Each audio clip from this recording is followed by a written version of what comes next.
UK सरकार ने Islamic speaker doctor Zakir Naik की एंट्री उस देश में बैन कर दी है। उनका कहना है कि कुछ उनके स्टेटमेंट्स उन्हें आपत्तिजनक लगे। हमारे साथ आज तक पे खास बातचीत के लिए खुद डॉक्टर जाकिर नाइक मौजूद हैं। डॉक्टर नाइक, जब आपने पहली बार ये सुना तो आपका इस पे क्या रिएक्शन है?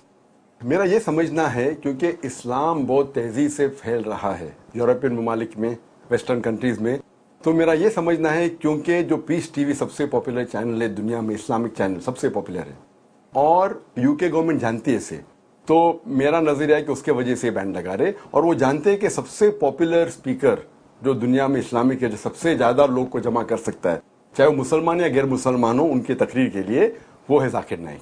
ये मेरा पहला कहना है। और दूसरा है कि मेरे समझ में आता है कि ये एक पॉलिटिकल डिसीजन है, it is not a legal decision. तो लीगली वो जानते हैं कि जो उन्हें कर चुके हैं, उन लोग ने मेरे कुछ तकरीर के पोर्शन को आउट ऑफ कॉन्टेक्स्ट लेके मिसकोट किया है।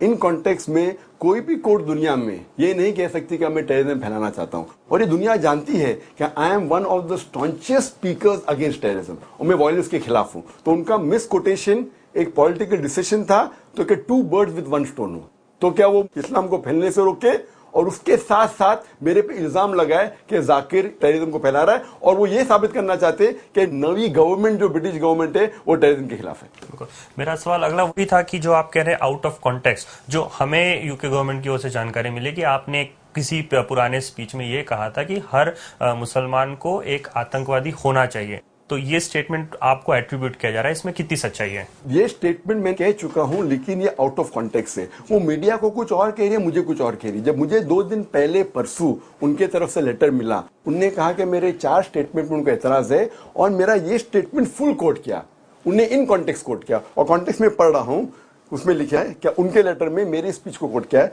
Terrorist by definition means a person who terrorises, when a robber sees a policeman is terrified, so for a robber a policeman is a terrorist, so in this context every Muslim should be a terrorist to a robber, every Muslim should be a terrorist to each and every anti social element.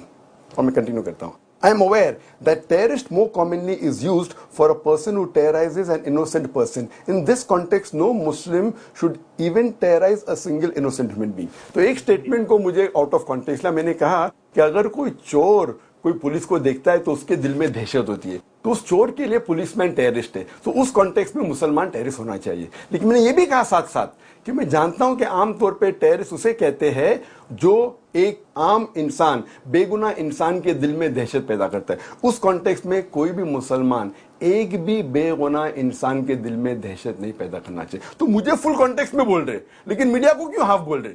उसका मतलब वो जानते हैं कि ये चीज अगर media में लीक हुई तो कोई भी आम इंसान कह सकता है कि ये जाकिर तो अल्हम्दुलिल्लाह टेररिज्म के खिलाफ है। तो अब जो डिसीजन यूके गवर्नमेंट ने दे दिया है, क्या इसके खिलाफ आप न्यायालय में जाएंगे? बेशक हम इस डिसीजन को चैलेंज करने वाले हैं, और हमने यूके के टॉप लॉयर फर्म्स को हायर किया है, और इंशाल्लाह नेक्स्ट वीक में हम जुडिशियल रिवीजन यानी उनके डिसीजन को चैलेंज करने वाले हैं।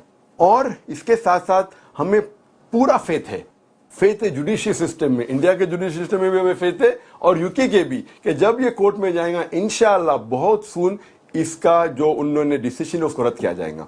और साथ साथ मुझे लाखों ईमेल, हजारों फोन कॉल आ रहे हैं मुसलमान के कि हमें क्या करना चाहिए, प्रोटेस्ट करना चाहते। तो मैंने कहा कि अगर आप प्रोटेस्ट करना चाहते, देखिएगा प्रोटेस्ट पीसफुल होना चाहिए, क्योंकि इस्लाम एक मजहब अमन का है।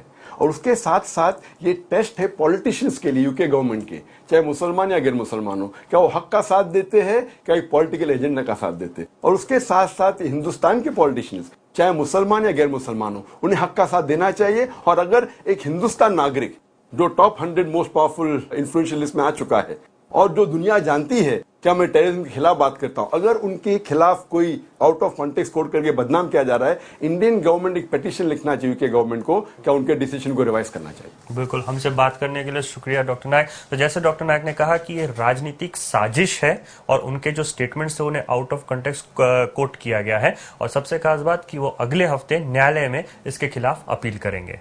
कैमरामैन मंगेश सावंत के साथ अभिषेक चौधरी, मुंबई, आज तक।